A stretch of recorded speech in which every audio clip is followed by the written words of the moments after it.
असां वटि जेको आहे झोललग ॻोठ गुलण खान बालाजी जो रहवासी खैरमान बालाजी जेको आहे नेशनल प्रेस क्लब झोल में प्रेस कॉन्फ्रेंस करण लाइ हिते असां वटि मौजूदु आहे। हाणे हीउ जेको प्रेस कॉन्फ्रेंस करे रहियो आहे छो त हिकु ॿ चकर पहिरीं बि जेको आहे हिन प्रेस कॉन्फ्रेंस कयूं आहिनि मुख़्तलिफ़ जेको आहे प्रेस क्लबनि में। असुल कहाणी न नुमाइंदनि खे सम्झ में आई आहे न वरी धणी खे सम्झ में आई आहे। असुल कहाणी इहा आहे त जेके 22 गुंटा जेको आहे दावेदार आहे हीअ जेको आहे पंहिंजी भेण खे जेको हिननि 4 लाख रुपया जेको आहे ॾिना हुआ हीअ उन मज़ा जेको आहे हीअ 22 गुंटा उनजे मुड़ुस जेकी ख़रीद कई हुई उन मुताबिक़ ई जेको आहे 22 गुंटनि जी घुर करे रहियो आहे।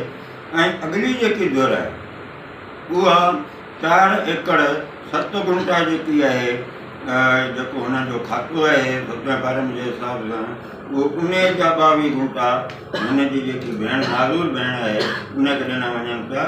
पर असुल में हीउ जेको आहे हिन वक़्तु हीउ जेको आहे स्टैंड पेपर खणी आयो आहे इन मुताबिक़ जेको आहे पंहिंजो तहसील खणी असां पंहिंजी भेण खे जेके सो असां पंहिंजी ज़ाती मिल्कियत मां हिसो ॾियण जे बावजूदि असां चयोसीं त बाबा असां जेको पंहिंजी जेका ज़राए ज़मीन आहे असां पंहिंजी भेण खे पंहिंजी ॿनी मां हिसे ॾियण जे बावजूदि असां पंहिंजी भेण खे रही रोक 4 लाख रुपया ॾिनासीं बाबा तुंहिंजे मुड़ुस खे ॾे किथां ज़मीन ख़रीद करे।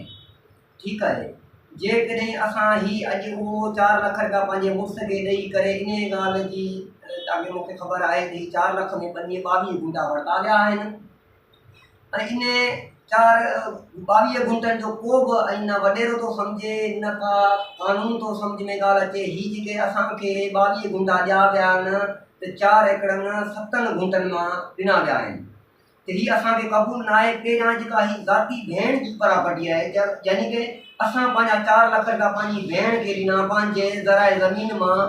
बाबा असां पंहिंजी भेण खे हिसो ॾिनोसीं त बाबा हीअ तुंहिंजो 4 लाख रुपया आहिनि वञी पंहिंजे मुड़ुस खे ॾे वञी प्रॉपर्टी वञी ख़रीद कर।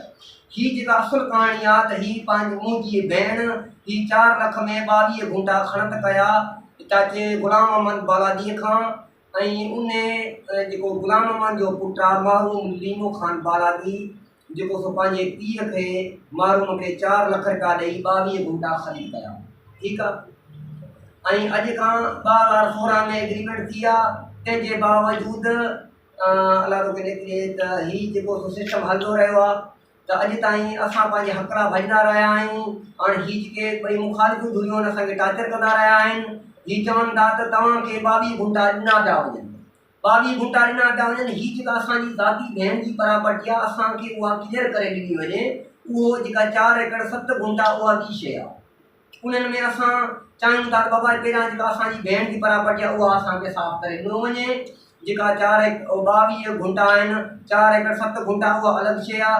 न लीमे जी वॾी माई जो हिसो आहे हिन में न की कंहिंजो न जुमन जो हिसो आहे न की के ॿिए खातेदार उन्हनि जो हिसो आहे। हीअ ज़ाती प्रॉपर्टी मुंहिंजी भेण जी पेपर आहे उन में ॿियो शायदि गवाह आहे अली हसन दिगारी आहे। हीअ आहे पले दिगारी कोठी।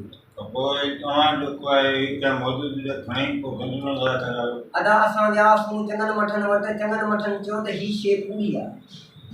चवनि था त हीअ एग्रीमेंट तव्हांजी किथे बि कान हलंदी तव्हां हीअ एग्रीमेंट 2 नंबरी जाली ठाराई आहे। यानी कि जे असांजी एग्रीमेंट जाली आहे त बराए महिरबानी वेरीफाई करायो वञे ताकी तव्हांखे ख़बर पवे त हीअ शइ जाली आहे यानी कि 1 नंबर आहे। असांखे इहे जेके 22 गुंटा साफ़ क्लियर करे ॾिना वञनि। असांजी भेण माज़ूर आहे।